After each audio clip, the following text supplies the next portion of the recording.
Members of Congress, I have the high privilege and distinct honor of presenting to you the President of the United States.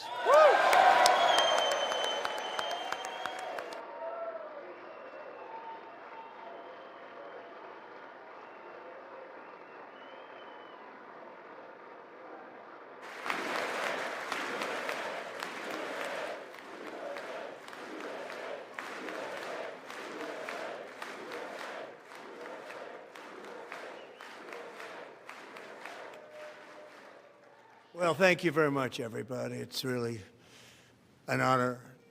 Speaker Johnson, Vice President Vance, First Lady of the United States,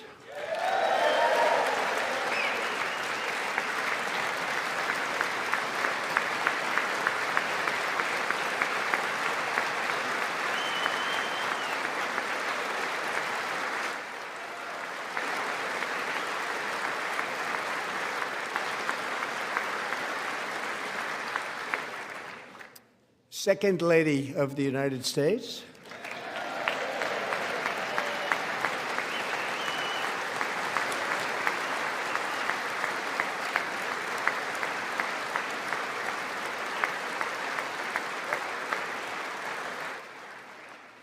members of Congress, and my fellow Americans. Our nation is back, bigger, better, richer, and stronger than ever before.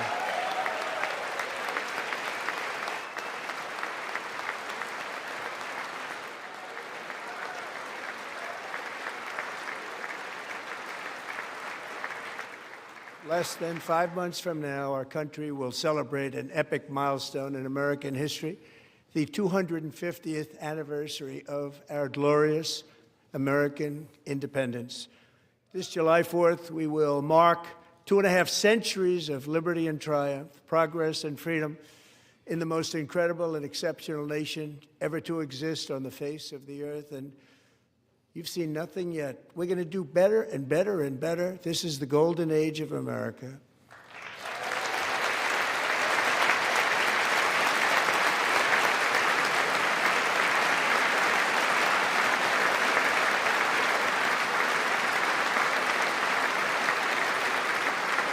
When I last spoke in this chamber 12 months ago, I had just inherited a nation in crisis with a stagnant economy, inflation at record levels, a wide-open border, horrendous recruitment for military and police, rampant crime at home, and wars and chaos all over the world.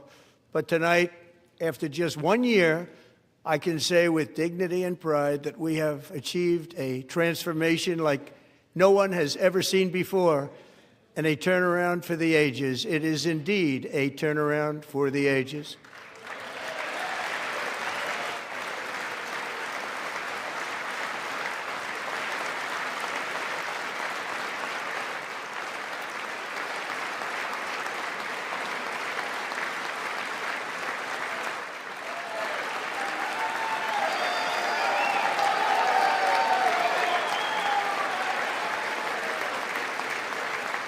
And we will never go back to where we were just a very short time ago. We're not going back. Today, our border is secure.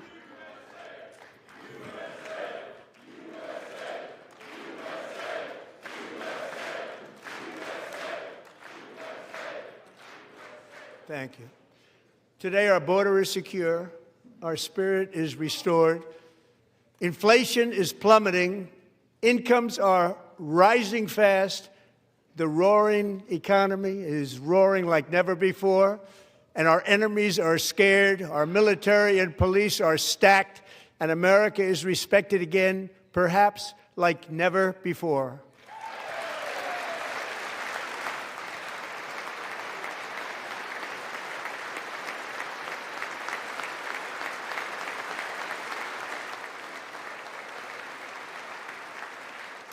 After 4 years in which millions and millions of illegal aliens poured across our borders, totally unvetted and unchecked, we now have the strongest and most secure border in American history by far.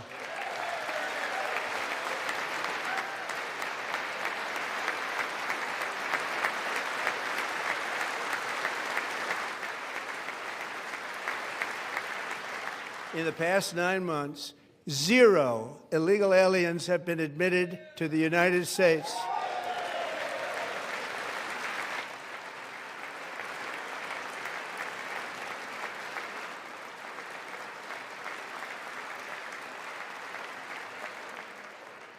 But we will always allow people to come in legally, people that will love our country and will work hard to maintain our country.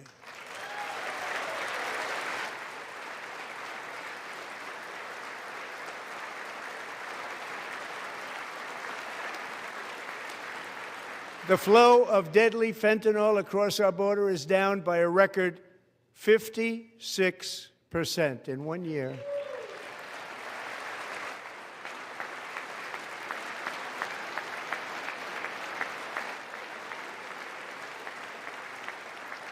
And last year, the murder rate saw its single largest decline in recorded history. This is the biggest decline, think of it, in recorded history, the lowest number in over 125 years, year 1900. In fact, substantially before my wonderful father, I had a wonderful father, Fred, before he was born, substantially before he was born.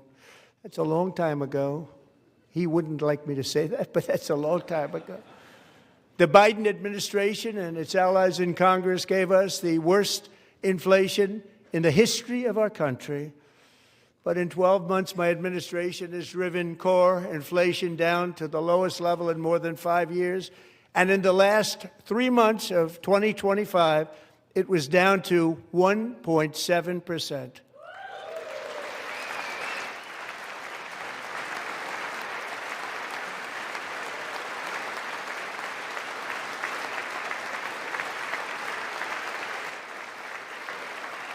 Gasoline, which reached a peak of over $6 a gallon in some states under my predecessor, it was quite honestly a disaster, is now below $2.30 a gallon in most states, and in some places, $1.99 a gallon. And when I visited the great state of Iowa just a few weeks ago, I even saw $1.85 a gallon for gasoline.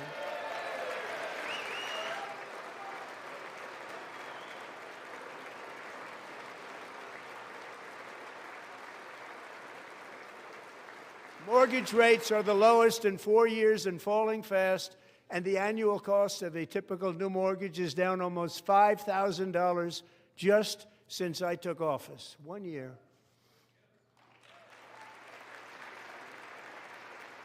And low interest rates will solve the Biden-created housing problem while at the same time protecting the values of those people who already own a house that really feel rich for the first time in their lives. We want to protect those values. We want to keep those values up. We're going to do both. And we are going to keep it that way. The stock market has set 53 all-time record highs since the election. Think of that, 1 year. Boosting pensions, 401ks, and retirement accounts for the millions and millions of Americans. They're all gaining. Everybody's up, way up. In 4 long years, the last administration got less than $1 trillion in new investment in the United States. And when I say less, substantially less. In 12 months, I secured commitments for more than $18 trillion pouring in from all over the globe.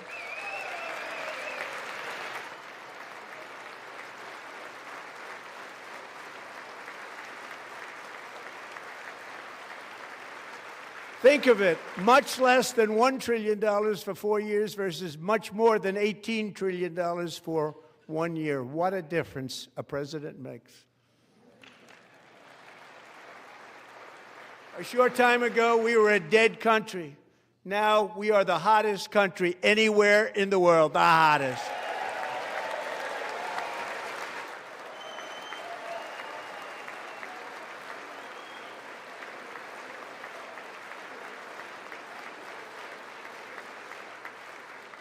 As thousands of new businesses are forming in factories, plants, and laboratories are being built, we have added 70,000 new construction jobs in just a very short period of time. It's getting bigger and bigger and stronger.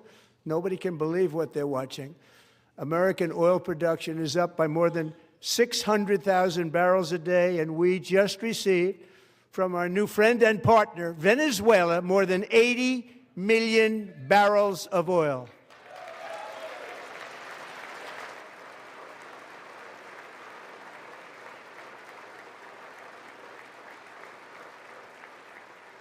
American natural gas production is at an all-time high because I kept my promise to drill, baby, drill.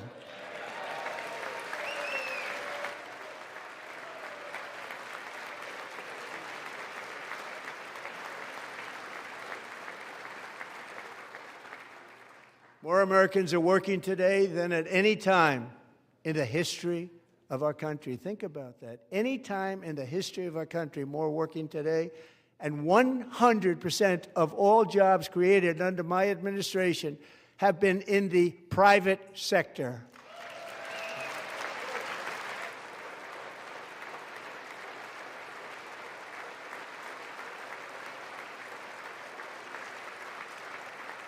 We ended DEI in America.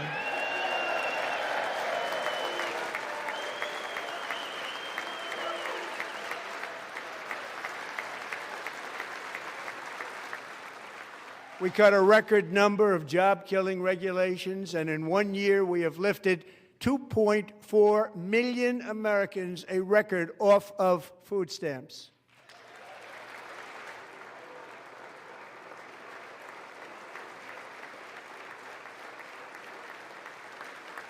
And for all of these reasons, I say tonight, members of Congress, the state of our union is strong.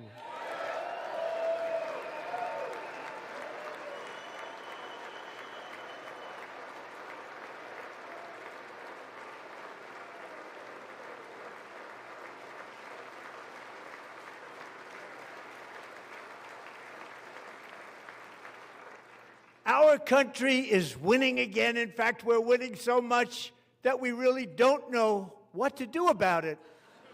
People are asking me, please, please, please, Mr. President, we're winning too much. We can't take it anymore. We're not used to winning in our country. Until you came along, we're just always losing, but now we're winning too much.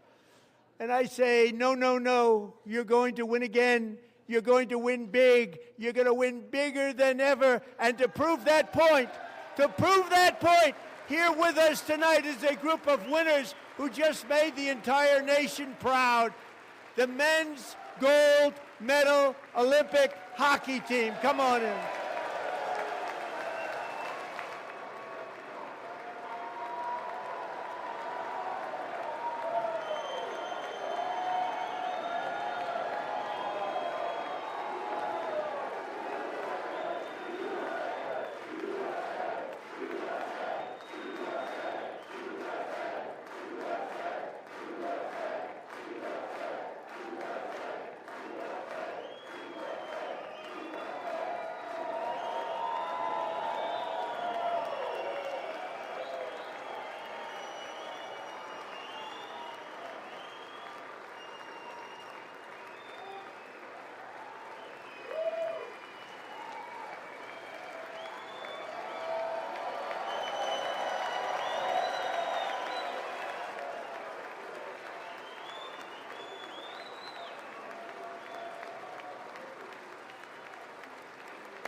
Go ahead.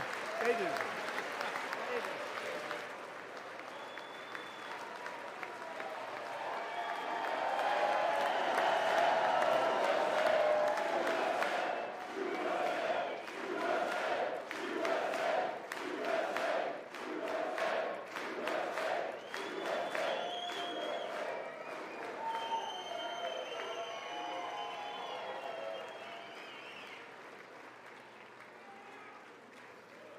That's the first time I've ever seen them get up. And actually, not all of them did get up. But they beat a fantastic Canadian team in overtime, as everybody saw, as did the American women who will soon be coming to the White House.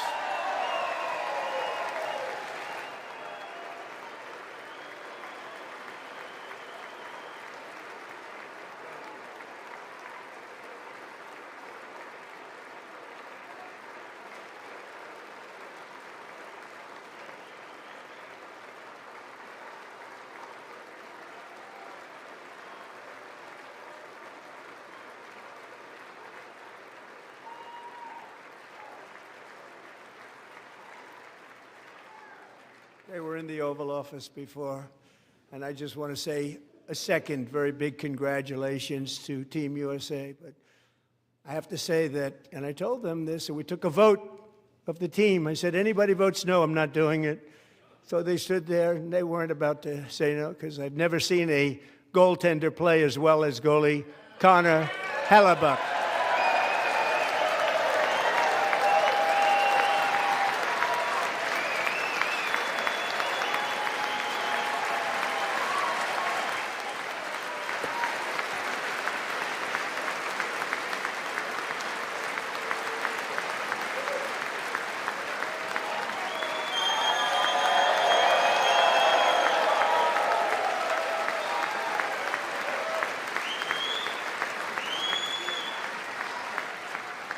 Think of it, 46 shots on goal, and I asked him, the one shot, the one where you put your stick in the back and it hit the neck of your stick and bounced off, do you practice that, or was that a little lucky?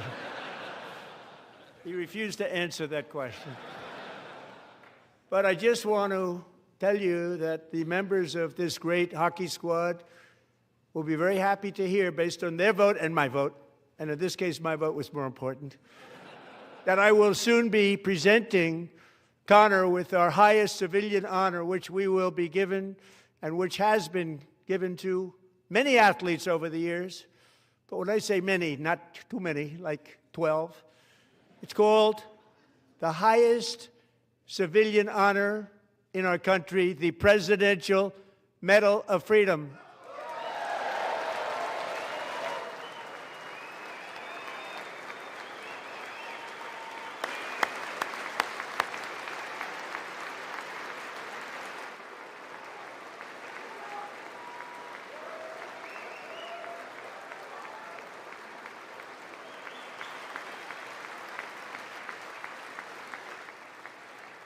Great athletes have gotten that, very great, the best, and I thought he deserved it. And I did take a vote, every single one of them. I said, I'm not giving it if anybody goes no, and every single one of them rapidly put up their hand.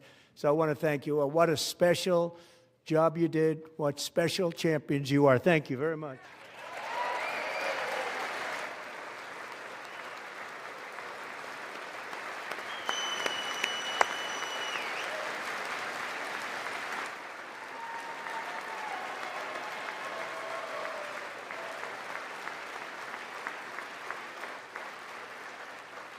I'm also pleased to say that the next time the Olympic torch is lit, it will be here in America for the 2028 Olympics, and it's the summer version right in Los Angeles. We're going to do a good job in Los Angeles.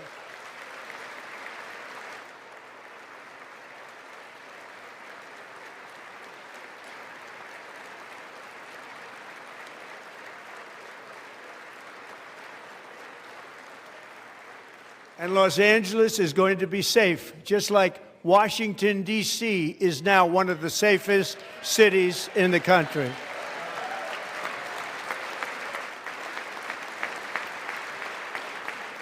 And this year, and I must say I got them both. I got them in my first term, and I was disappointed because I didn't think I'd be the president when this happened. But strange things took place. And now I've got them because I got the Olympics and I got the 2026 FIFA World Cup, and I wanted to claim the 250th, but I didn't get away with that one. I couldn't claim that one for myself. But we're getting the World Cup, so we have the World Cup and the Olympics coming, and that is exciting news.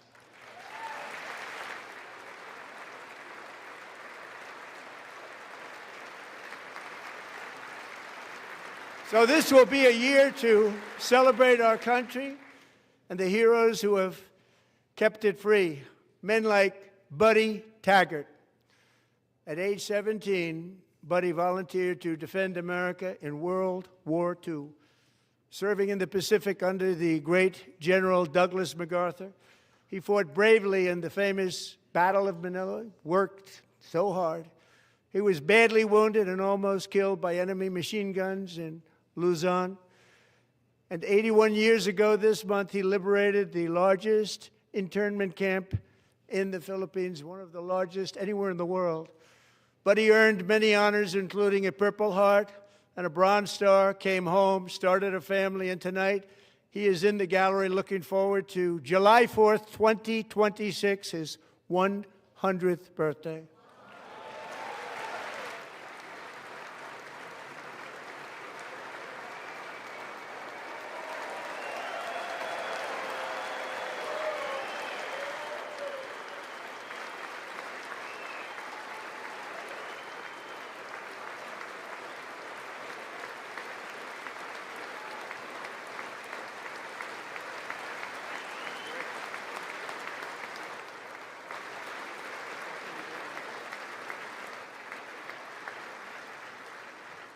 So, buddy, you're a brave man, and we salute you.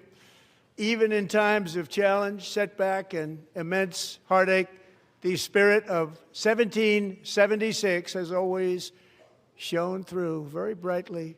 It was July 4th of last year when floodwaters tore through a girls' summer camp in Central Texas, one of the worst things I've ever seen. I was there, rising 26 feet in the matter of minutes, tragically claiming many, many lives. You all remember that one. As the waters threatened to sweep her away, 11-year-old Millie Kate McClelland closed her eyes and prayed to God. She thought she was going to die. Those prayers were answered when Coast Guard rescue swimmer Scott Ruskin descended from a helicopter above. Nobody knew where he came from. It was Scott's first ever rescue mission, a young guy, but very brave, very, very top, always top in his class. And he lifted not just Millie Kate, but 164 others to safety.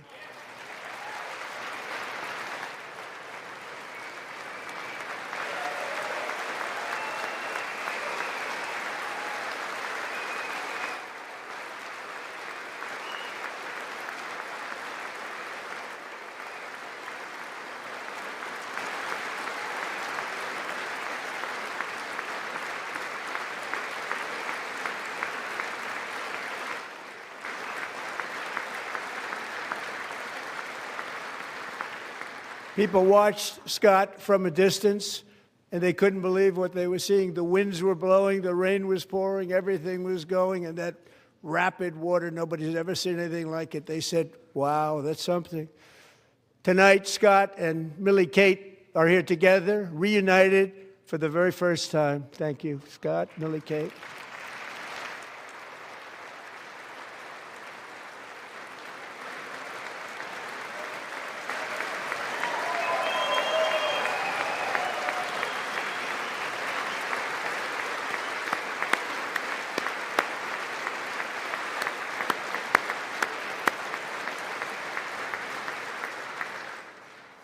And Petty Officer Ruskin, I'm pleased to inform you that I am now awarding you the Legion of Merit for extraordinary heroism, which is what it was, extraordinary heroism. Thank you.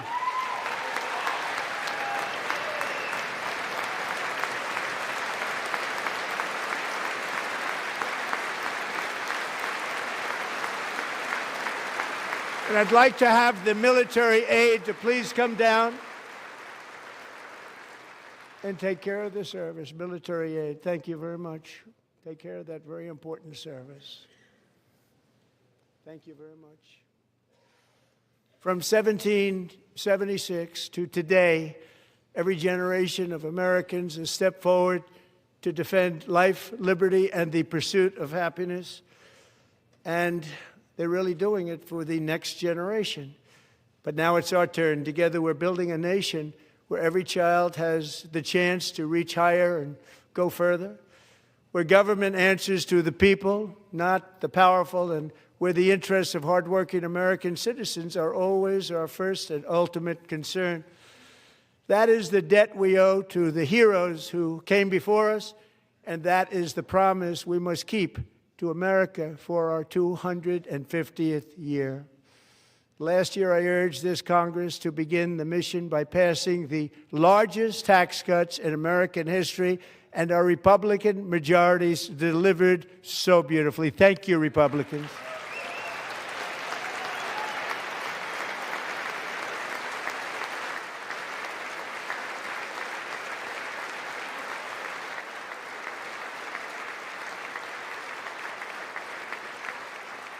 All Democrats, every single one of them, voted against these really important and very necessary massive tax cuts.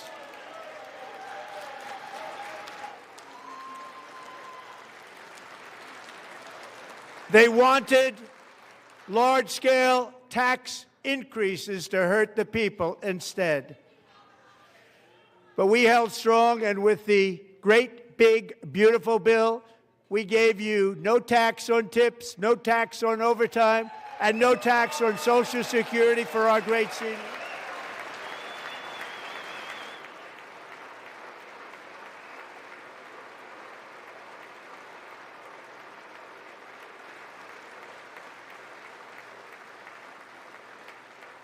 And we also made interest on auto loans tax deductible the first time, but only if the car is made in America.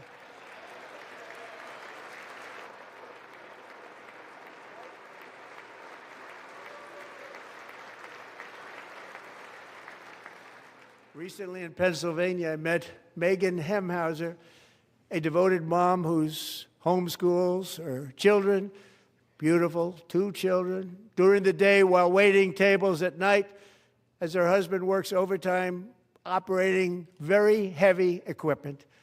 Megan is here this evening, and she's happy to tell you that she is so much richer because with no tax on tips, no tax on overtime, and our expanded child tax credit done again by Republicans, Megan and her husband will take home more than $5,000 extra just for the year, cutting her tax bill in more than half.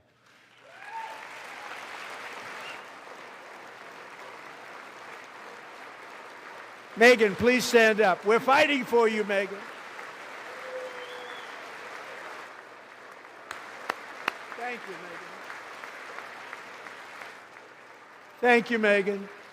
We're fighting for you, Megan. Under our bill, parents like Megan can also activate their children's brand new Trump accounts. And I didn't name it. I did not name it. I did not name that.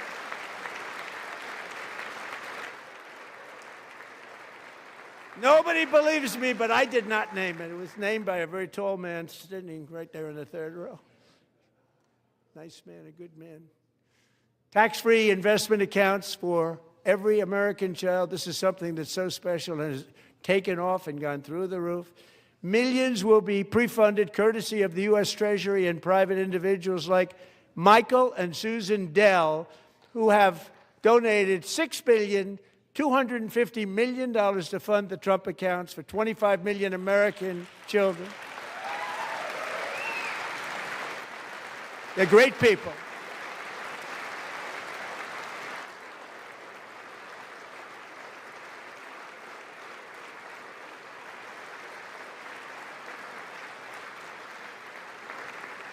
You know, I asked Michael Dell, how do you make all that money? He said, well, I just sat on my dorm in school, and I made computers, and I'd sell them to people, and I just kept selling and selling and selling, and pretty amazing story. That's called the American dream. He sold a lot of computers, a lot of those laptops, so I congratulate him on that, but I really thank him and Susan, as well as others like Brad Gerstner, a very tremendous guy. He was behind it right from the beginning. Brad Gerstner. Thank you, Brad.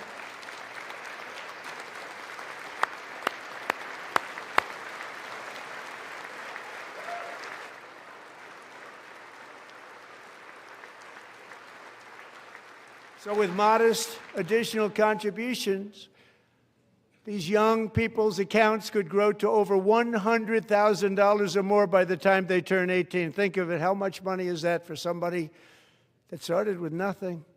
Over $100,000, could be much more than that. To make this investment in our children's future, go to trumpaccounts.gov, trumpaccounts.gov. And a lot of people are doing it. It's setting every record in the book. It's popular. They knew what it was going to take. I'm so proud of them. I'm so proud of the people that got it started. And now it's just taken off. One of the primary reasons for our country's stunning economic turnaround, the biggest in history, where the Dow Jones broke 50,000 4 years ahead of schedule, and the S&P hit 7,000, where it wasn't supposed to do it for many years, were tariffs. I used these tariffs, took in hundreds of billions of dollars to make great deals for our country, both economically and on a national security basis. Everything was working well. Countries that were ripping us off for decades are now paying us hundreds of billions of dollars. They were ripping us so badly, you all know that. Everybody knows it. Even the Democrats know it. They just don't want to say it. And yet these countries are now happy, and so are we. We made deals. The deals are all done. And they're happy. They're not making money like they used to, but we're making a lot of money. There was no inflation, tremendous growth. And the big story was how Donald Trump called the economy correctly, and 22 Nobel Prize winners in economics didn't. They got it totally wrong. They got it really wrong. And then just 4 days ago, an unfortunate ruling from the United States Supreme Court. It just came down. It came down. Very unfortunate ruling. But the good news is that almost all countries and corporations want to keep the deal that they already made, right, Scott? Knowing that the legal power that I, as president, have to make a new deal could be far worse for them, and therefore they will continue to work along the same successful path that we had negotiated before the Supreme Court's unfortunate involvement. So despite the disappointing ruling, these powerful country-saving, it's saving our country, the kind of money we're taking in, peace-protecting. Many of the wars I settled was because of the threat of tariffs. I wouldn't have been able to settle them without. Will remain in place under fully approved and tested alternative legal statutes. And they have been tested for a long time. They're a little more complex, but they're actually probably better, leading to a solution that will be even stronger than before. Congressional action will not be necessary. It's already time-tested and approved. And as time goes by, I believe the tariffs paid for by foreign countries will, like in the past, substantially replace the modern-day system of income tax, taking a great financial burden off the people that I love.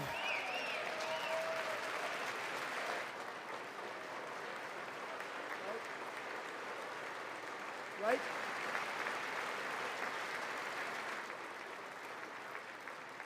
Moving forward, factories, jobs, investment, and trillions of dollars will continue pouring into the United States of America because we finally have a president who puts America first. I put America first. I love America.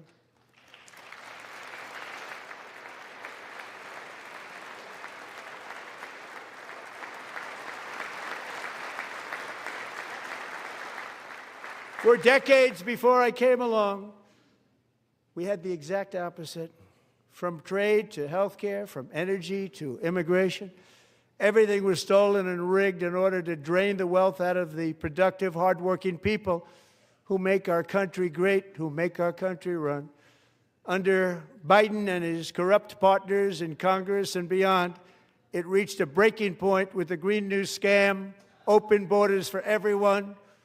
They poured in by the millions and millions from prisons, from mental institutions. They were murderers, 11,888 murders. They came into our country. You allowed that to happen.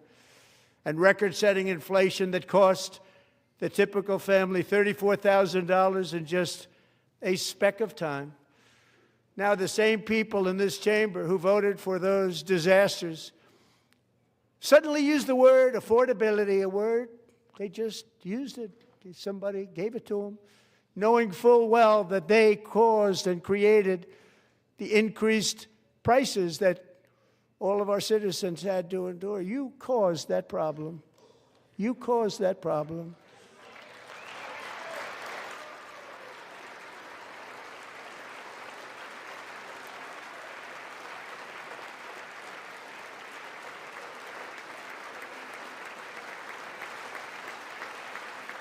They knew their statements were a lie. They knew it. They knew their statements were a dirty, rotten lie. Their policies created the high prices Our policies are rapidly ending them. We are doing really well. Those prices are plummeting downward.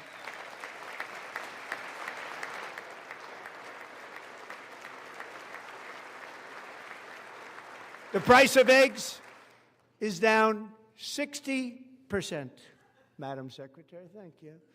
The cost of chicken, butter, fruit, hotels, automobiles, rent is lower today than when I took office by a lot.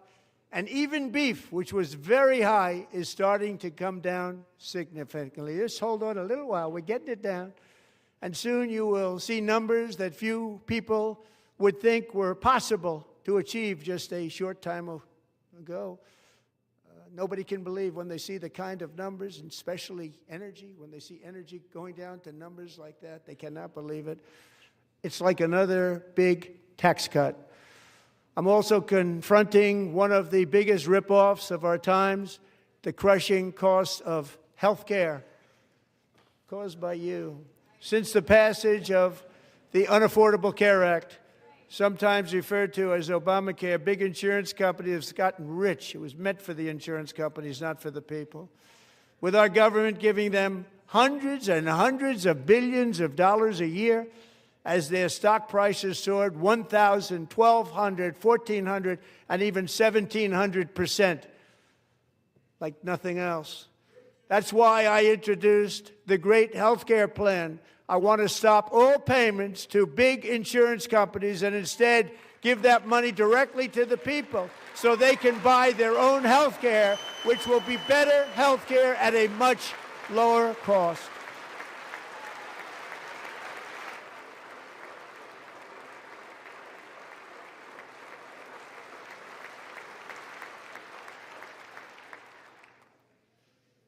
In addition, my plan requires maximum price transparency. That's a big deal. Sounds so simple, so big.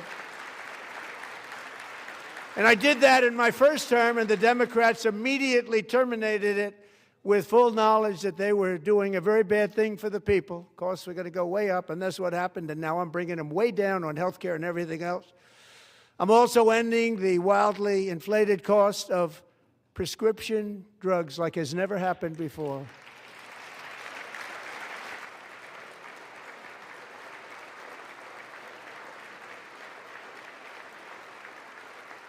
Other presidents tried to do it, but they never could. They tried.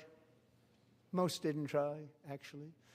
But they tried. They said they tried. They couldn't do it. They didn't even come close. They were all talk and no action. But I got it done.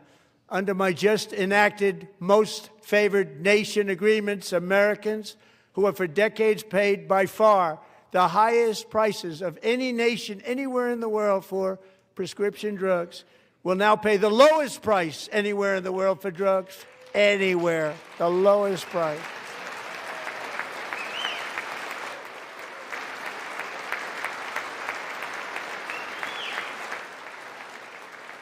So in my first year of the second term, should be my third term, but strange things happen. I took prescription drugs, a very big part of health care, from the highest price in the entire world to the lowest. That's a big achievement. The result is price differences of 300, 400, 500, 600% and more, all available right now at a new website called TrumpRx.gov. And I didn't name that one either, by the way.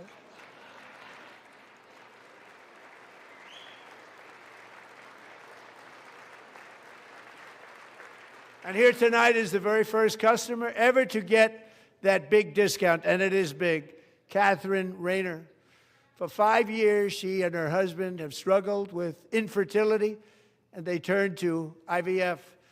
One drug has been costing Catherine $4,000 to purchase, but a few weeks ago, she logged onto the TrumpRx website and got that same drug that cost $4,000, got it for under $500. A reduction of much more, actually, than $3,500. Catherine, we are all praying for you, and you're going to be a great mom.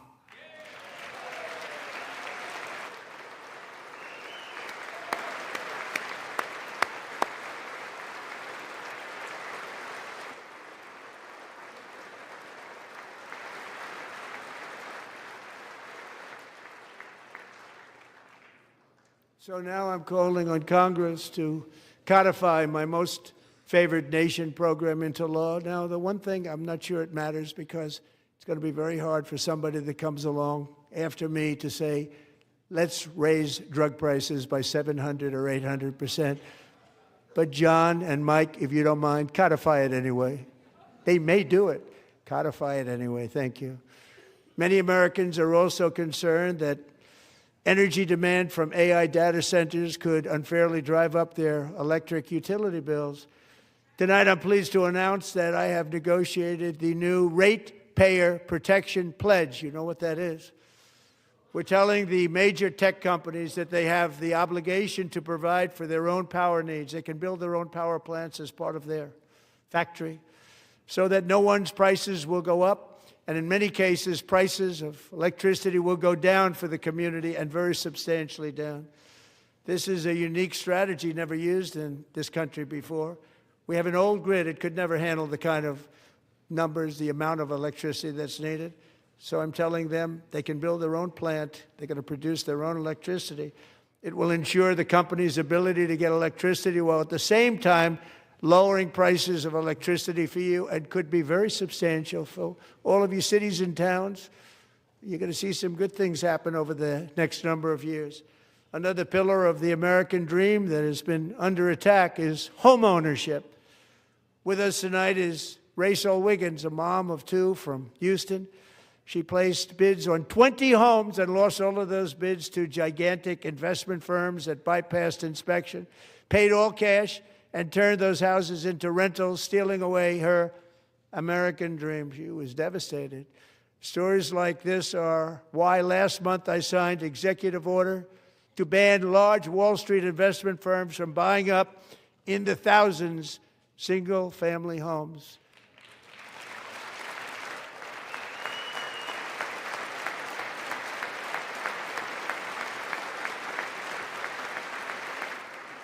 And now I'm asking Congress to make that ban permanent, because homes for people, really, that's what we want. We want homes for people, not for corporations. Corporations are doing just fine. Rachel, thank you very much. Good luck with your home. You'll get one soon.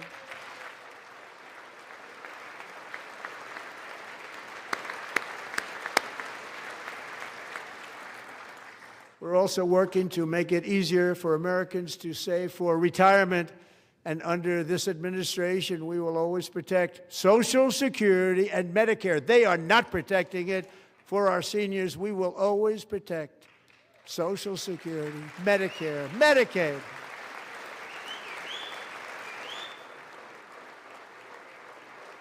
Since I took office, the typical 401k balance is up by at least $30,000.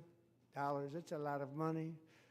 We have millions and millions of people, because the stock market has done so well, setting all those records.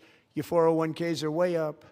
Yet half of all of working Americans still do not have access to a retirement plan with matching contributions from an employer.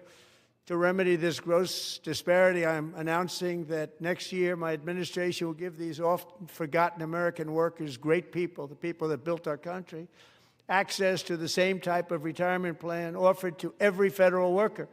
We will match your contribution with up to $1,000 each year. As we ensure that all Americans can profit from a rising stock market, let's also ensure that members of Congress cannot corruptly profit from using insider information.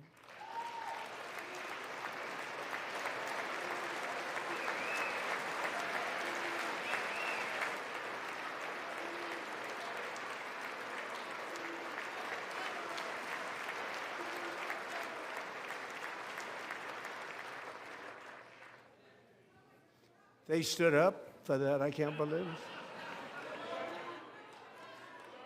I can't believe it. Did Nancy Pelosi stand up if she's here? Doubt it. Pass the Stop Insider Trading Act without delay.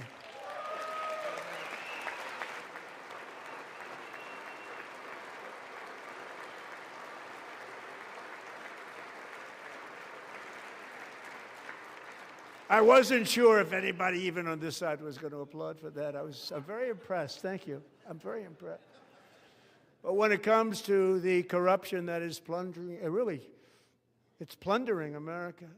There's been no more stunning example than Minnesota, where members of the Somali community have pillaged an estimated $19 billion from the American taxpayer. Oh, we have all the information. And in actuality, the number is much higher than that. And California, Massachusetts, Maine, and many other states are even worse. This is the kind of corruption that shreds the fabric of a nation, and we are working on it like you wouldn't believe. So tonight, although started 4 months ago, I am officially announcing the war on fraud to be led by our great Vice President, J.D. Vance.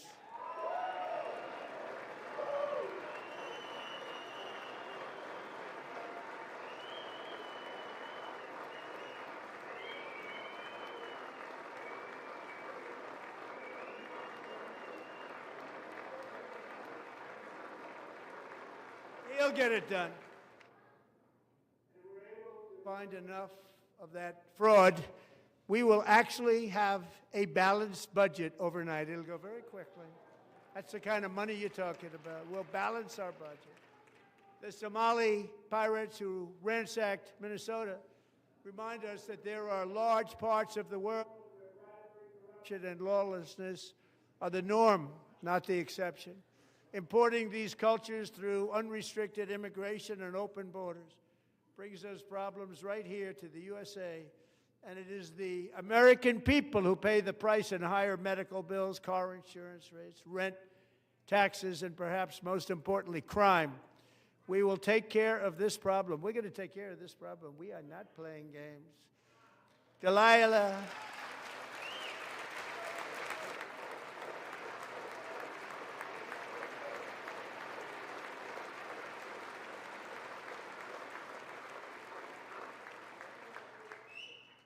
Delilah Coleman was only 5 years old in June 2024 when an 18-wheel tractor trailer plowed into her stopped car traveling at 60 miles an hour or more. The driver was an illegal alien let in by Joe Biden and given a commercial driver's license by open borders politicians in California. Doctors said Delilah would never be able to walk or talk, have a good life. She wouldn't even be able to eat again.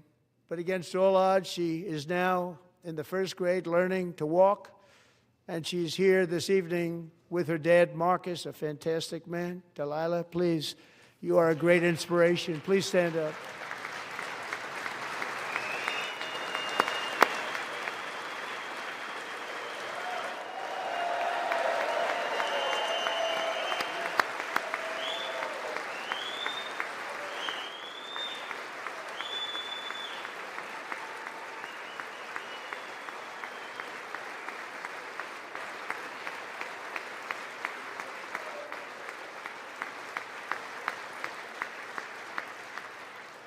Thank you, Delilah.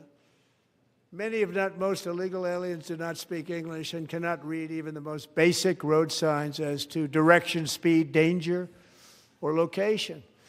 That's why tonight I'm calling on Congress to pass what we will call the Delilah Law, barring any state from granting commercial driver's licenses to illegal aliens.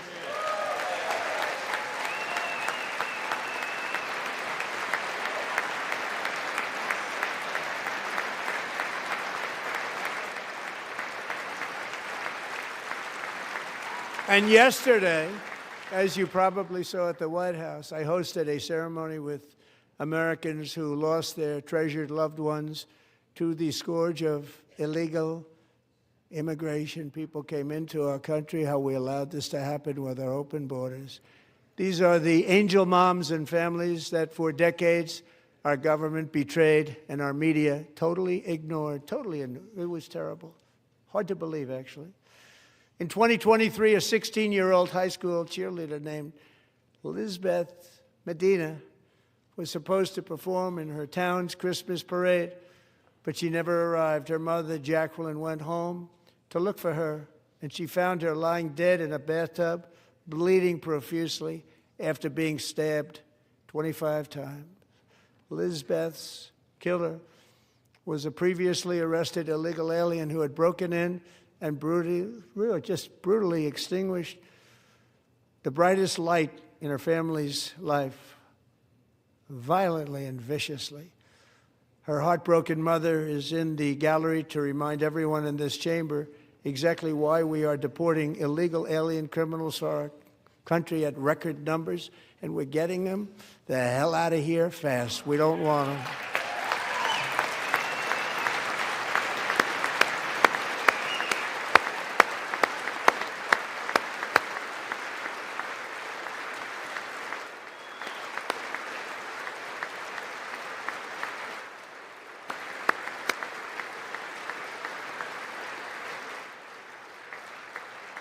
Thank you very much, Jacqueline. Thank you. We can never forget that many in this room not only allowed the border invasion to happen before I got involved, but indeed they would do it all over again if they ever had the chance. If they ever got elected, they would open up those borders to some of the worst criminals anywhere in the world. The only thing standing between Americans and a wide open border right now is President Donald J. Trump and our great Republican patriots in Congress. Thank you. Thank you.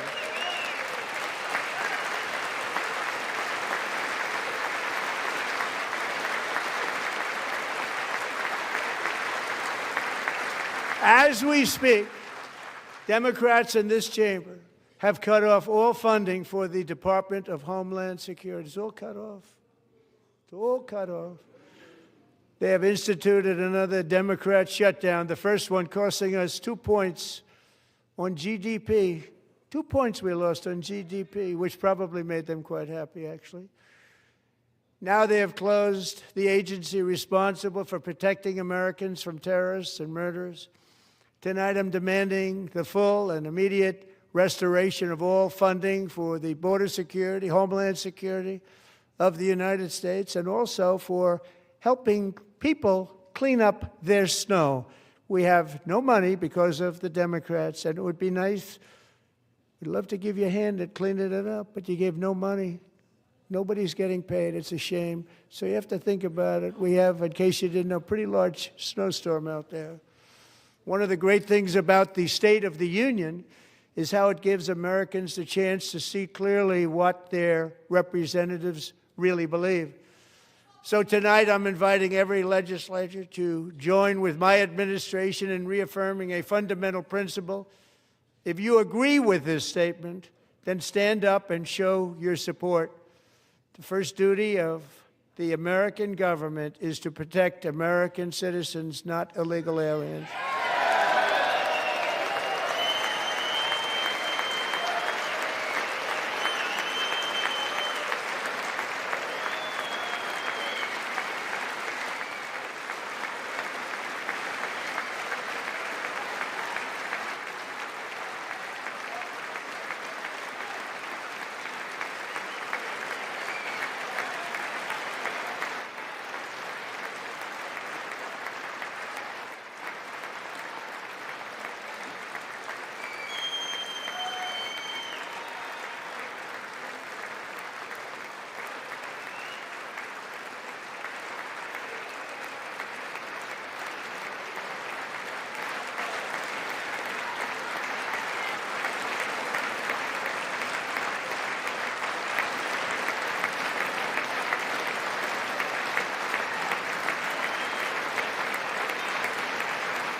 Isn't that a shame? You should be ashamed of yourself not standing up.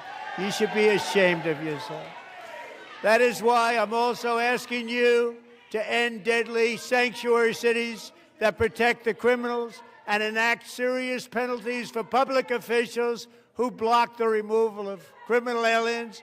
In many cases, drug lords, murderers all over our country, they're blocking the removal of these people out of our country, and you should be ashamed of yourself.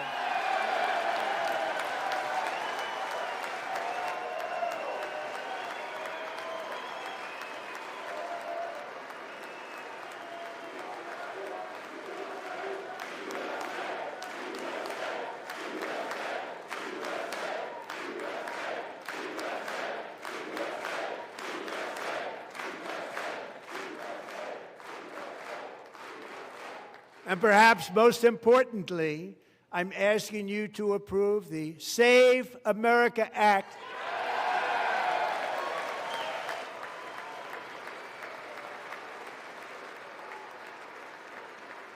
To stop illegal aliens and others who are unpermitted persons from voting in our sacred American elections. That cheating is rampant in our elections. It's rampant. It's very simple. All voters must show voter ID.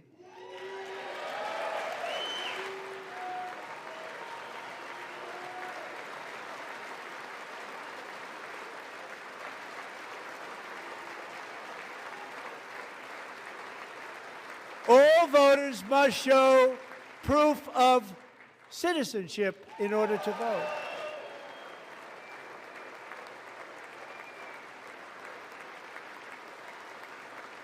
And no more crooked mail-in ballots except for illness, disability, military, or travel. None. And this should be an easy one. And by the way, it's polling at 89%, including Democrats. 89%.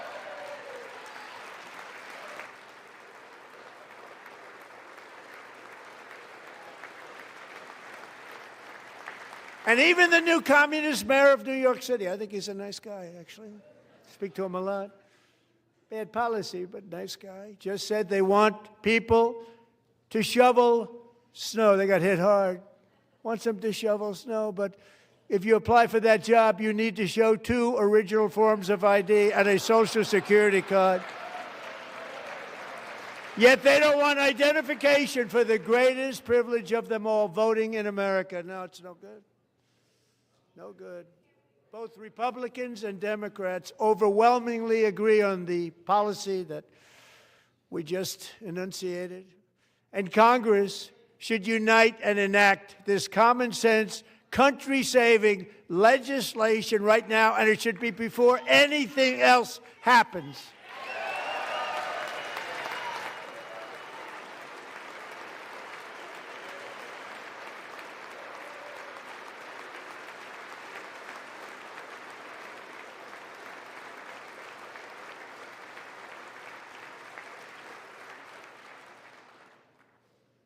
And the reason they don't want to do it, why would anybody not want voter ID? One reason, because they want to cheat. There's only one reason. They make up all excuses. They say it's racist. They come up with things you almost say, what imagination they have. They want to cheat. They have cheated. And their policy is so bad that the only way they can get elected is to cheat. And we're going to stop it. We have to stop it, John.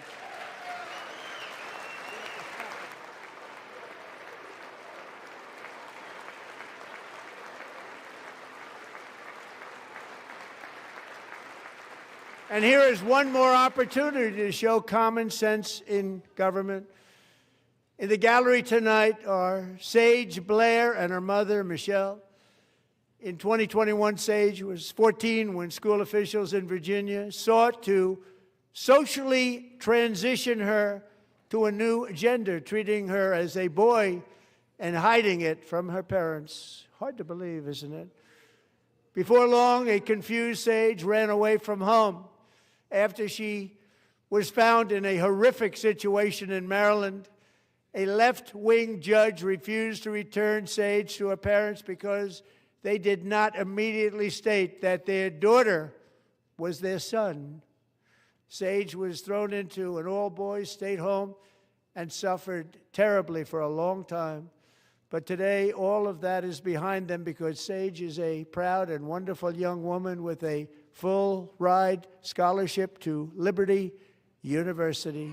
Sage and Michelle, please stand up.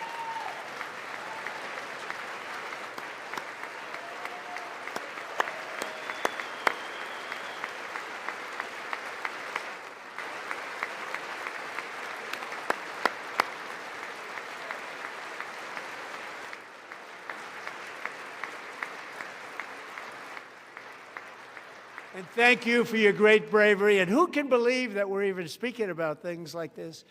15 years ago, if somebody was up here and said that, they'd say, what's wrong with him? But now we have to say it because it's going on all over numerous states without even telling the parents. But surely we can all agree no state can be allowed to rip children from their parents' arms and transition them to a new gender against the parents' will. Who would believe that we're even talking about this? We must ban it, and we must ban it immediately.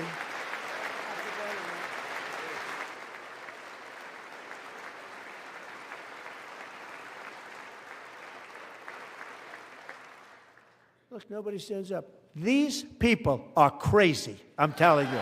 They're crazy.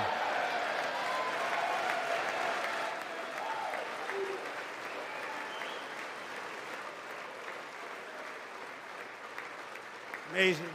Incredible. Boy, oh boy. We're lucky we have a country. With people like this, Democrats are destroying our country, but we've stopped it just in the nick of time, didn't we? Huh?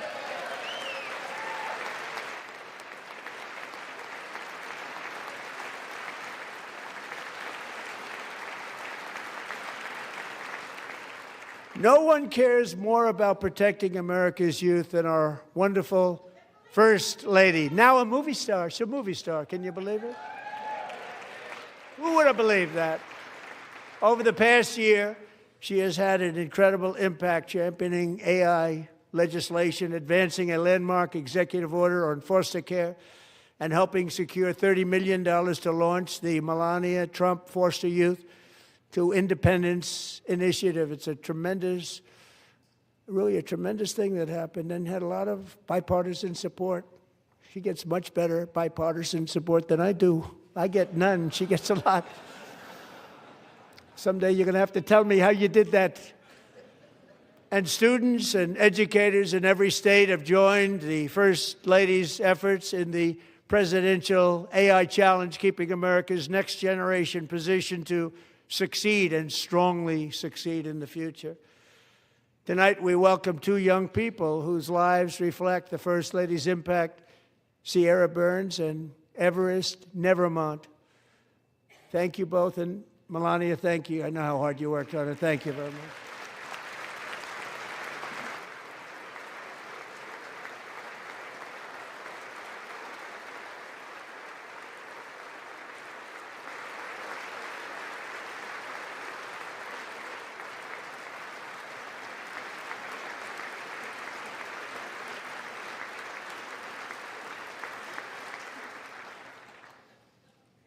I'm very proud to say that during my time in office, both the first 4 years and in particular this last year, there has been a tremendous renewal in religion, faith, Christianity, and belief in God. Tremendous renewal.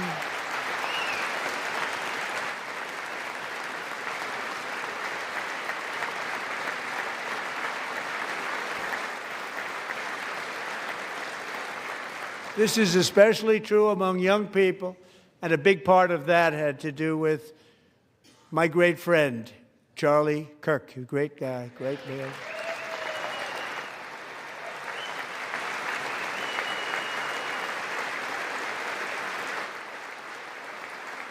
So last year, Charlie was violently murdered by an assassin and martyred, really martyred for his beliefs.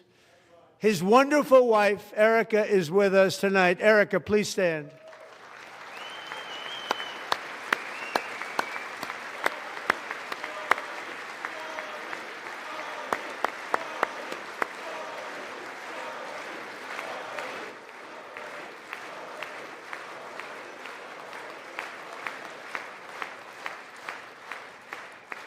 Thank you, Erica. Been through a lot. In Charlie's memory, we must all come together to reaffirm that America is one nation under God, and we must totally reject political violence of any kind.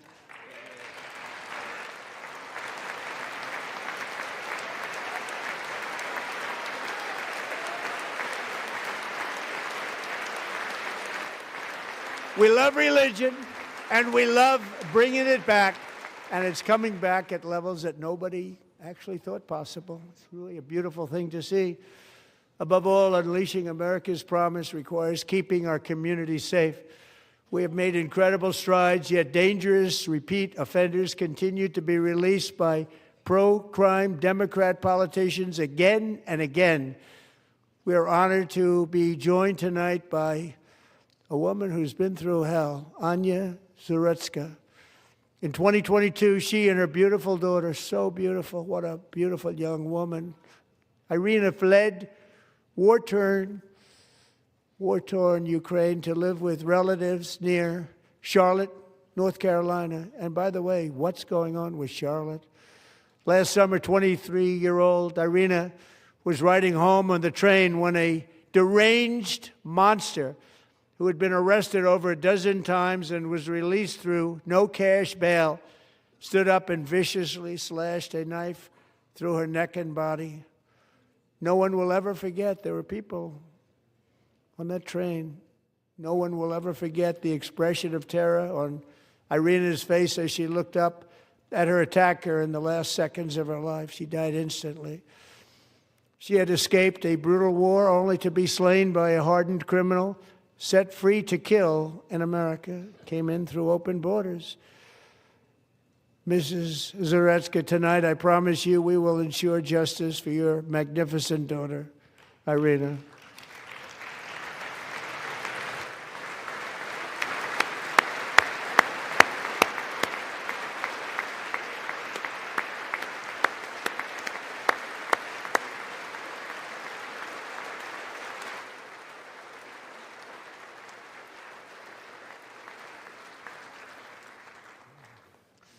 How do you not stand? How do you not stand? I'm asking this Congress to pass tough legislation to ensure that violent and dangerous repeat offenders are put behind bars, and importantly, that they stay there.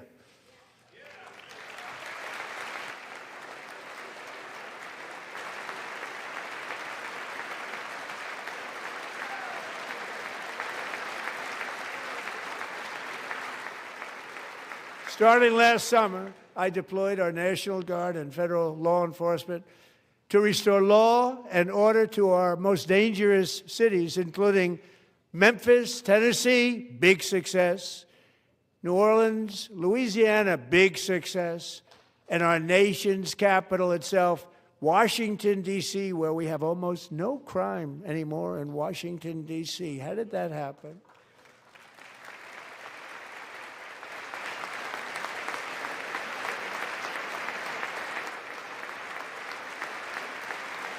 In fact, crime in Washington is now at the lowest level ever recorded, and murders in D.C. this January were down close to 100% from a year ago.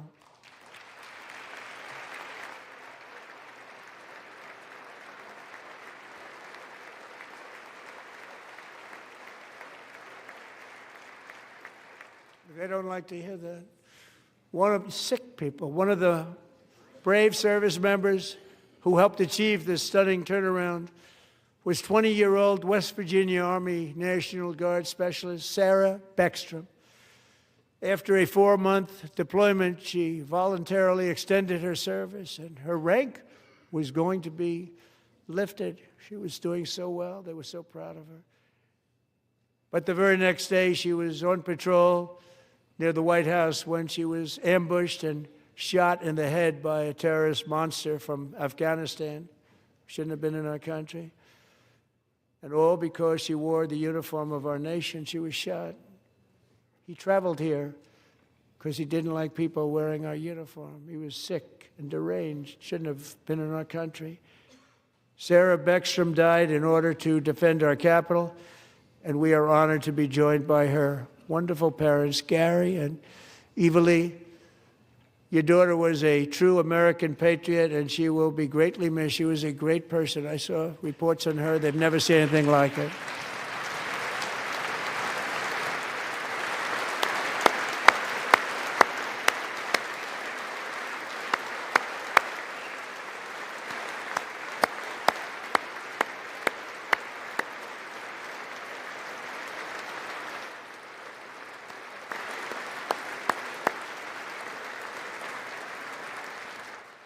So sorry. Thank you very much.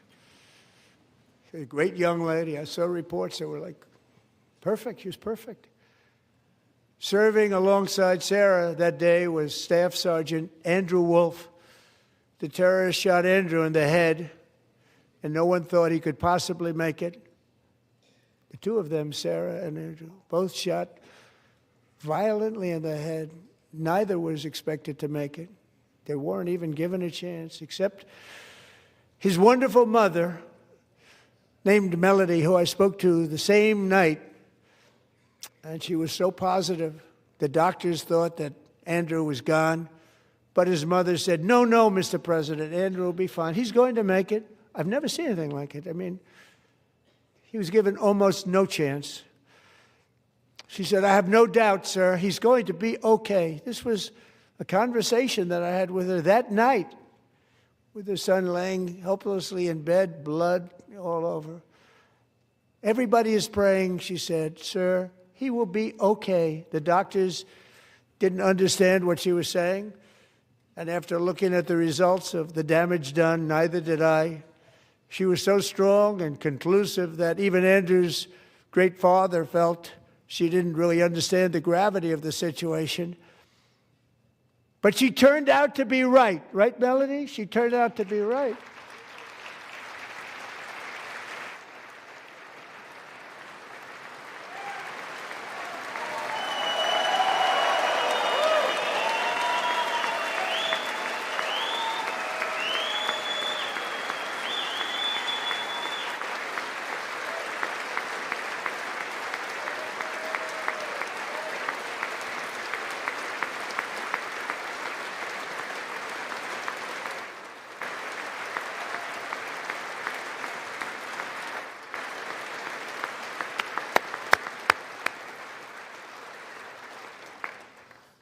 Amazing, actually. I said, where does this woman come from? She's the most positive person I've ever met.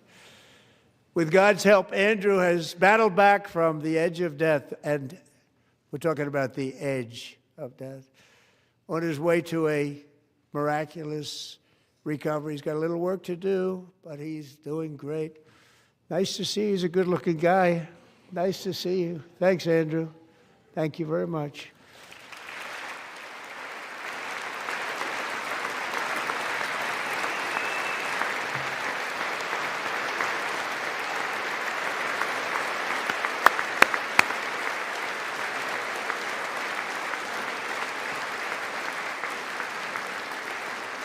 So, Andrew, while you're up, now I'm going to ask a highly respected General James Seward to present Staff Sergeant Andrew Wolf and the great family of Sarah Beckstrom with the award created by our late, great President George Washington himself. It's called the Purple Heart.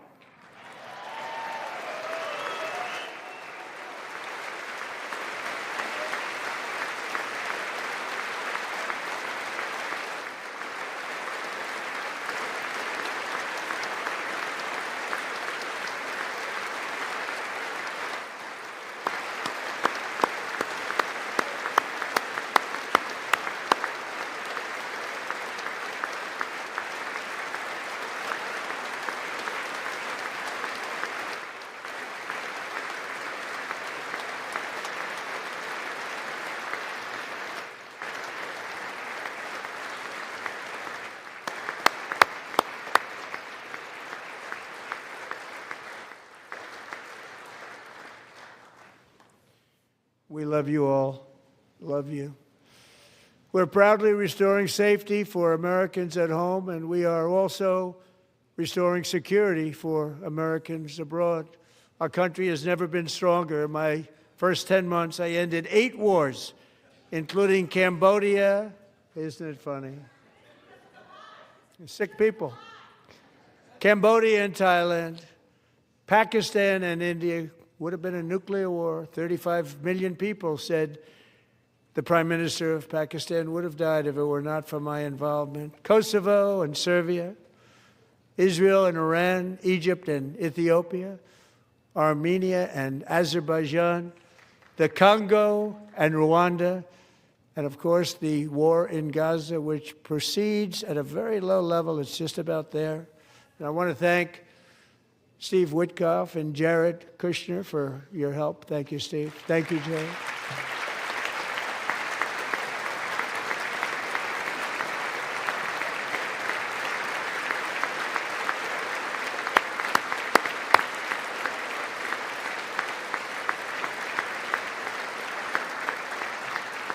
And I also want to thank the man they report to, Secretary of State Marco Rubio. Thank you, Marco.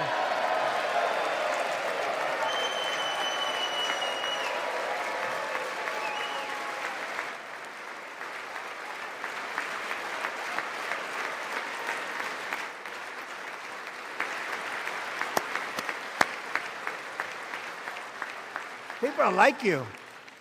You know, Marco got 100% of the votes when he was in confirmation. I think our next one was about 54%. And some of the Democrats are now saying, I can't believe we approved that guy. And he said it's an honor that they feel that way, right, Marco? You have done a great job, great Secretary of State. I think he'll go down as the best ever.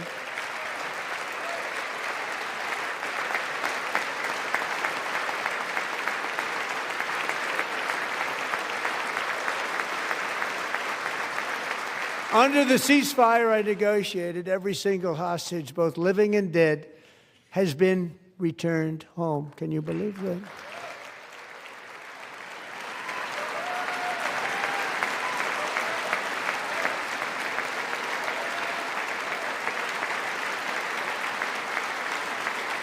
Nobody thought it was possible.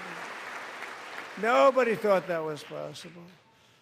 Both living and dead. And those parents who had a dead son, their boy, they'd always tell me their boy, they wanted him as much as though he were living. It was an amazing period of time. And they came back, and when we got all of the living hostages back, and many, many before them, but I always said those last 20 are going to be very tough, but we got many, many more, hundreds. But I said those last 20 are going to be tough. We got them back. But we only got back 14 or 15 of the dead, of the 28. And believe it or not, Hamas worked along with Israel, and they dug and they dug and they dug. It's a tough thing to do, going through bodies all over, passing up 100 bodies sometimes for each one that they found. Tough job. And they finally got it back to 27. And then Steve and Jared, they got it back to 28. They found all 28. Nobody thought that was possible, but we did it. And I remember the family of the 28th. They were so grieved, but they were so happy as it's possible to be. They had their boy back.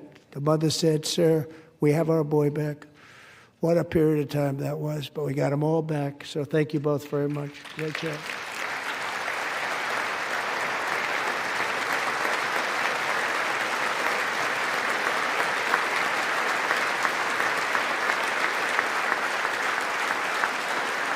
And we're working very hard to end the 9th war, the killing and slaughter between Russia and Ukraine, where 25,000 soldiers are dying each and every month. Think of that, 25,000 soldiers are dying a month.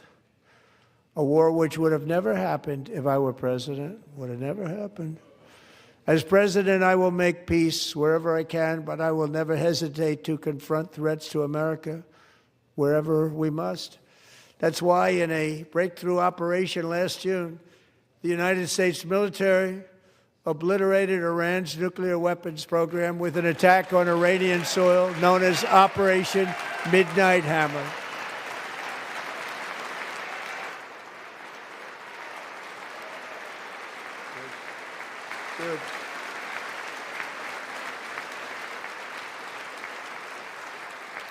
For decades, it had been the policy of the United States never to allow Iran to obtain a nuclear weapon. Many decades. Since they seized control of that proud nation 47 years ago, the regime and its murderous proxies have spread nothing but terrorism and death and hate. They've killed and maimed thousands of American service members and hundreds of thousands and even millions of people with what's called roadside bombs. They were the kings of the roadside bomb. And we took out Soleimani. I did that during my first term. Had a huge impact. He was the father of the roadside bomb.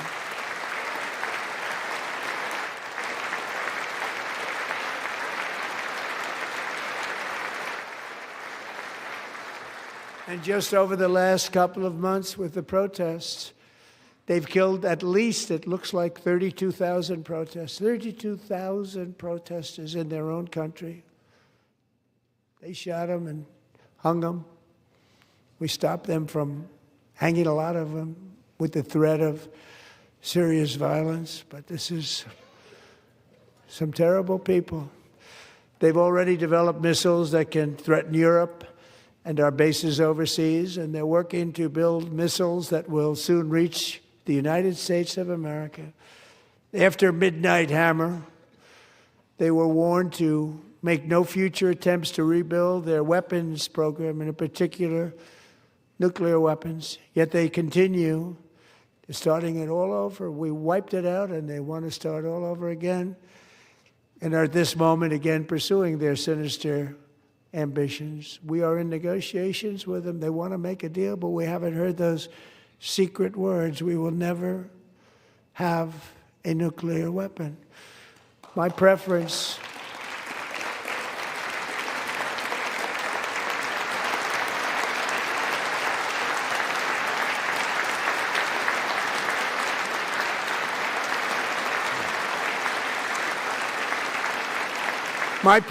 is to solve this problem through diplomacy. But one thing is certain, I will never allow the world's #1 sponsor of terror, which they are by far, to have a nuclear weapon. Can't let that happen.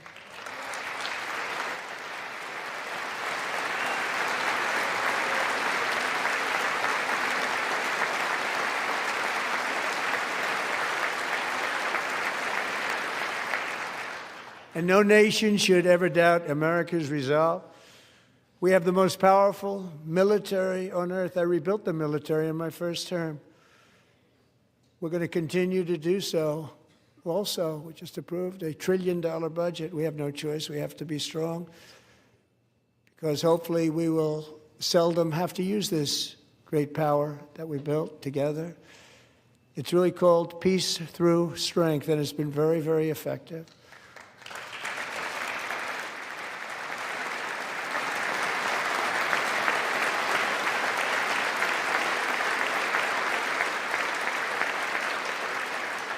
So thanks to Republicans in Congress who are investing that record number of dollars, have no choice, in the United States Armed Forces. Also creating a lot of jobs, but we're not even doing it for that reason.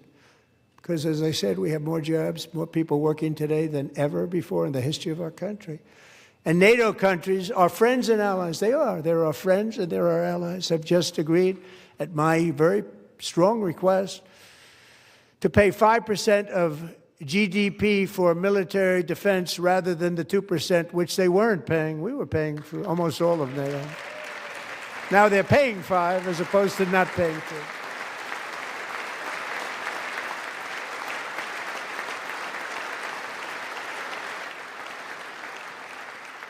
And getting that 5% was something which everyone said would never be done, could not happen. We got it really easily with one meeting. And big difference between 2% that's not paid. We were paying the freight of many of them. Very few were paid up. Now 5%, then they're paid. And everything we send over to Ukraine is sent through NATO, and they pay us in full. They pay us totally in full. Every branch of our armed forces is setting records for recruitment. This is so exciting.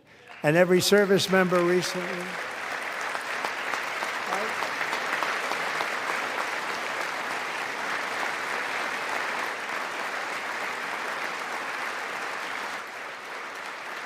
And every service member recently received a warrior dividend of $1,776.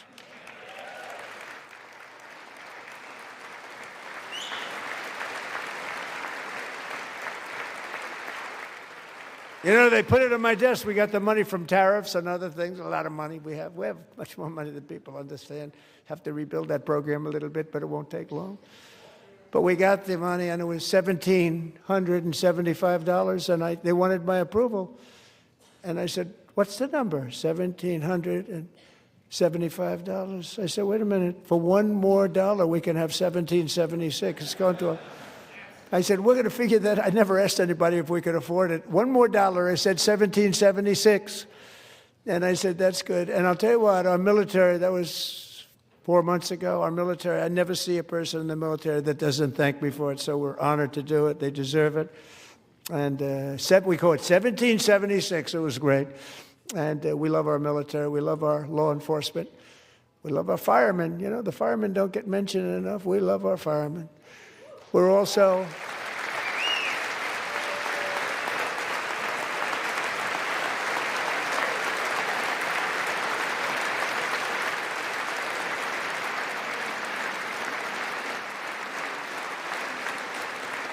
restoring American security and dominance in the Western Hemisphere, acting to secure our national interests and defend our country from violence, drugs, terrorism, and foreign interference. For years, large swaths of territory in our region, including large parts of Mexico, really large parts of Mexico, have been controlled by murderous drug cartels.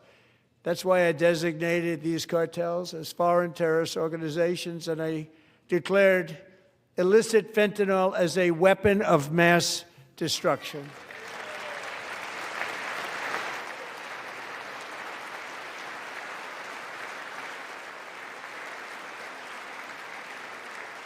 And with our new military campaign, we have stopped record amounts of drugs coming into our country and virtually stopped it completely coming in by water or sea. You probably noticed that.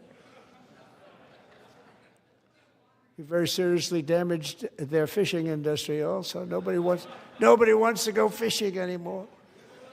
We've also taken down one of the most sinister cartel kingpins of all. You saw that yesterday. In January,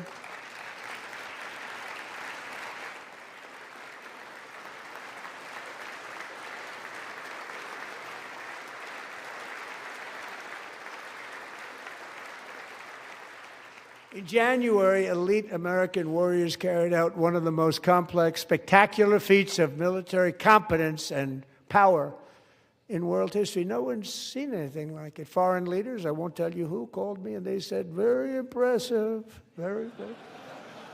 They couldn't believe, they all watched, they saw what happened. This is a different fighting force that we had years ago when we fought to tie. You know, it's a great fighting force. I'm so proud of it. Look at Space Force. Space Force is my baby, because we did that. My baby is becoming so important.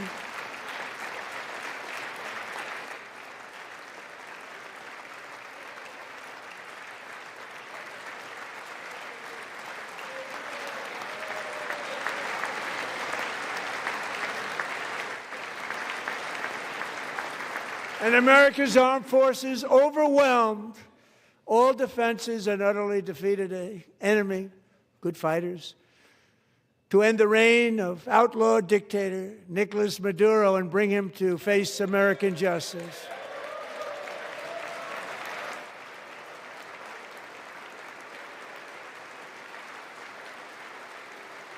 And this was an absolutely colossal victory for the security of the United States, and it also opens up a bright new beginning for the people of Venezuela. We're working closely with the new president of Venezuela, Delcy Rodriguez, to unleash extraordinary economic gains for both of our countries and to bring new hope to those who have suffered so terribly.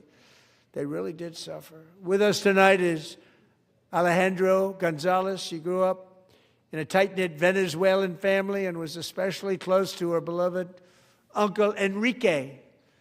But after Enrique ran for office and opposed Maduro, he was kidnapped by Maduro's security forces and thrown into the regime's really infamous prison in Caracas. Alejandro feared she would never see her uncle again. She feared for her own life also. But since the raid, we have worked with the new leadership, and they have ordered the closure of that vile prison and released hundreds of political prisoners already, with more to come. Alejandro, I'm pleased to inform you that not only has your uncle been released, but he is here tonight. We brought him over to celebrate his freedom with you in person. Enrique, please come down.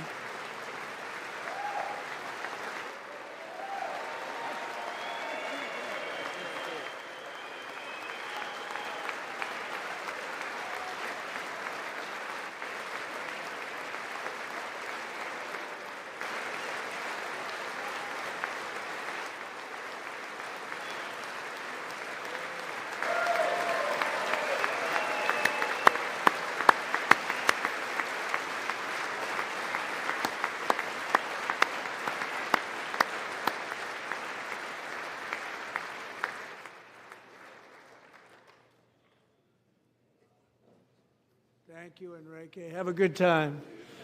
Nice to have you back, Enrique. There were many heroes on that January raid to capture Maduro, really great heroes. It was very dangerous. They knew we were coming. They were all set. But the deeds of one warrior that night will live forever in the eternal chronicles of military valor. Chief Warrant Officer 5, Eric Slover, planned the mission and was the flight lead in the cockpit of the first helicopter, a big, beautiful, powerful helicopter. It was a massive Chinook carrying, as you can imagine, many, many American warfighters.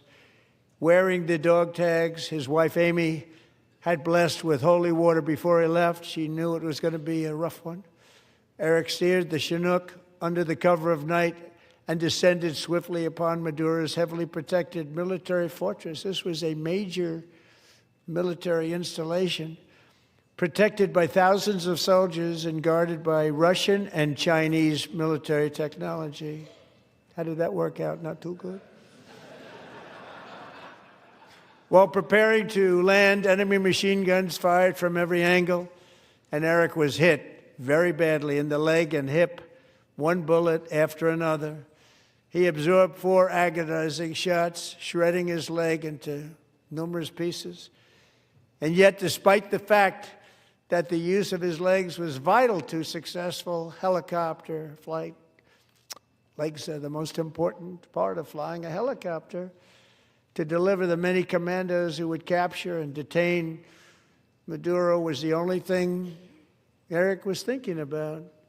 Then, even as he was gushing blood, which was flowing back down the aisle, helicopter lands at a steep angle. The machine gun stood right in front of him. They were right in front of him, 2 machine gunners who escaped the wrath of the previous planes. Eric maneuvered his helicopter with all of those lives and souls to face the enemy and let his gunners eliminate the threat. Turned the helicopter around so the gunners could take care of business, saving the lives of his fellow warriors from what could have been a catastrophic crash deep in enemy territory. Only after safely landing the helicopter with all the warriors aboard in the exact right spot, which was vital to the mission, we probably would have had to maybe cancel the mission if that didn't happen. Eric told his co-pilot, also wounded but not as gravely, to take over. I'm about ready to pass out. The success of the entire mission and the lives of his fellow warriors hinge on Eric's ability to take the searing pain. It was unbelievable what's happened to his legs of the bullets and keep on flying and landing, and people knew what was happening. Everybody in the back of the helicopter knew because they saw the blood pouring down the aisle. Chief Warrant Officer Slover is still recovering from his serious wounds, but I'm thrilled to say that he is here tonight with his wife, Amy, Eric, and Amy. Come on in.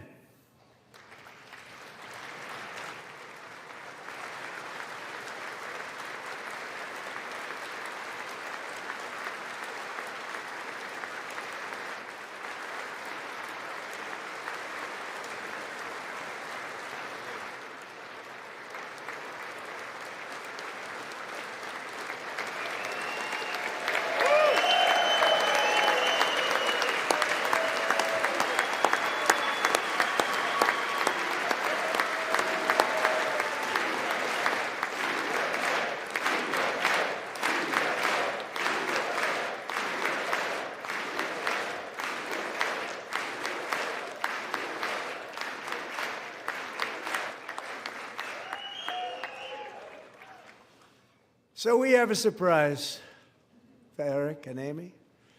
In recognition of Eric's actions above and beyond the call of duty, I would now like to ask General Jonathan Braga to present Chief Warrant Officer Slover with our nation's highest military award, the Congressional Medal of Honor.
Well, thank you very much, Eric and Amy.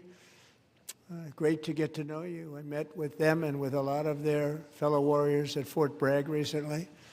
You notice the name Fort Bragg, we have it back, we brought it back. We won the First World War with it, the Second World War with it, and then they decided to change the name.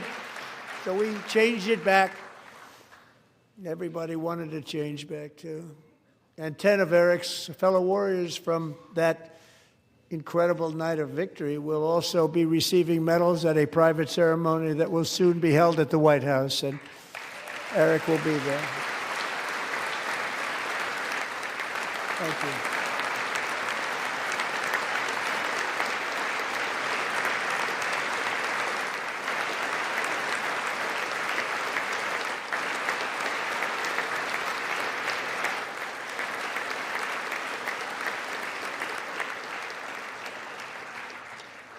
Thank you, Eric. That's a big one. Tonight we've celebrated many truly extraordinary American patriots, but there is one last living legend to honor before we go. He is one more heroic American aviator, Navy fighter pilot. Royce Williams served in World War II, Korea, Vietnam, flying more than 220 missions. In the skies over Korea in 1952, Royce was in the dogfight of a lifetime, legendary dogfight. Flying through blizzard conditions, his squadron was ambushed by 7 Soviet fighter planes. It was his first aerial combat of the war, and despite being massively outnumbered and outgunned, Royce led the takedown of 4 enemy jets and almost destroyed the others, vanquishing his adversaries while taking 263 bullets to his own plane and being seriously hurt. His story was secret for over 50 years. He didn't even want to tell his wife, but the legend grew and grew. But tonight, at 100 years old, this brave Navy captain is finally getting the recognition he deserves. He was a legend long before this evening. Royce, please stand up, and I will ask the First Lady of the United States to present Captain Royce Williams with his Congressional Medal of Honor.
Thank you, Royce, and thank you, Eric. I've always wanted the Congressional Medal of Honor, but I was informed I'm not allowed to give it to myself, and I wouldn't know why I'd be taking it, but if they ever open up that law, I will be there with you someday. But you know, that's our highest honor, Congressional Medal of Honor, and that's a big thing, and it's an honor to be in the same room with you. Thank you both very much, Eric. Thank you.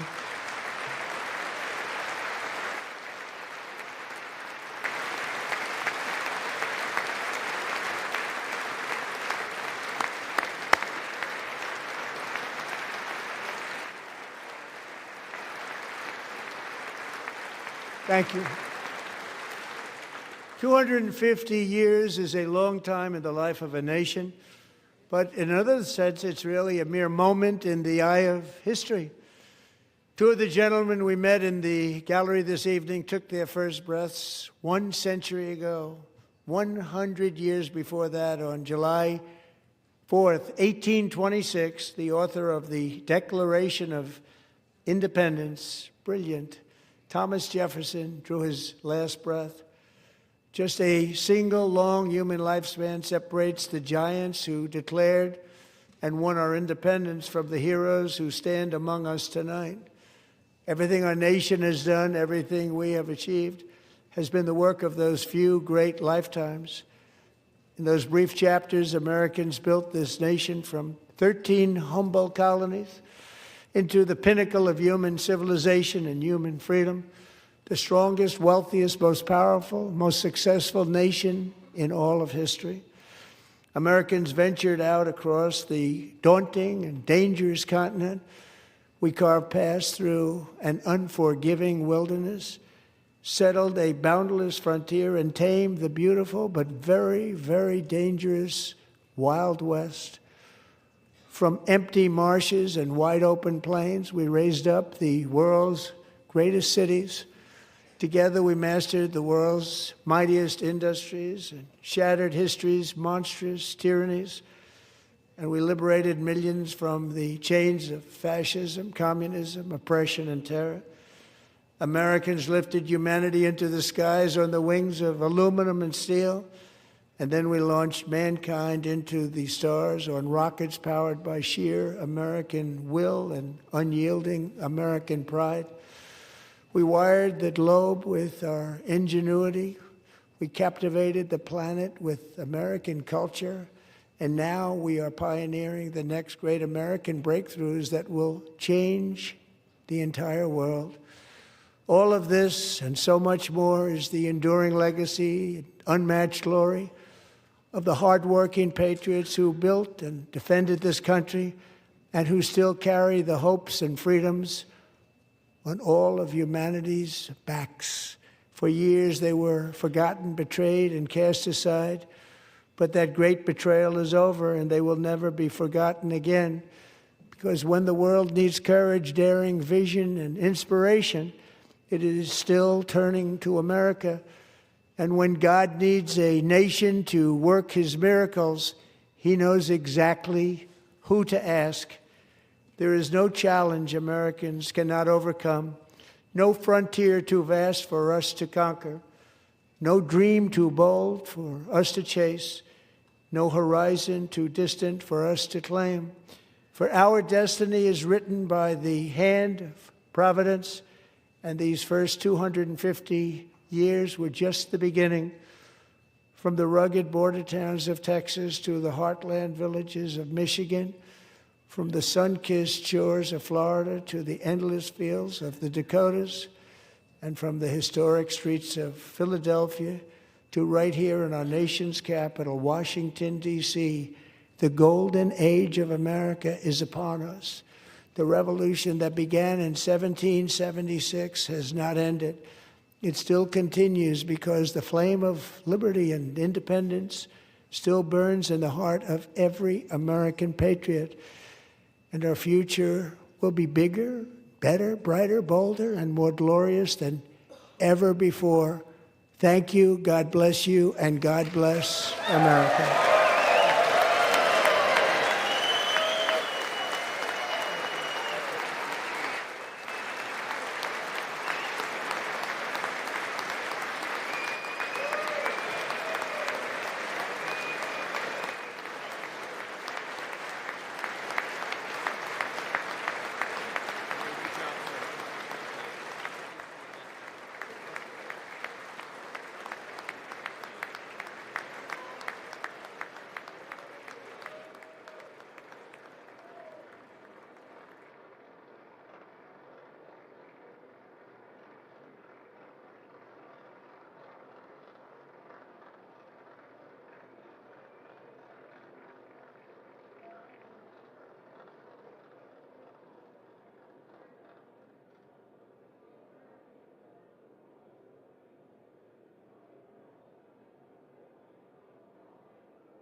ladies and gentlemen, the President of the United States, Donald J. Trump, and First Lady Melania Trump.